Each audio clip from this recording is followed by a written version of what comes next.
Dedrone Tracker provides a live dashboard for monitoring the protected airspace. On the right side of the interface, we see the pilot location as well as the drone flying toward the protected area.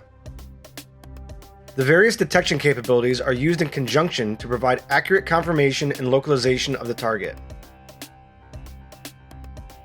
Information about what type of drone is being detected, as well as live video tracking, is shown in real time.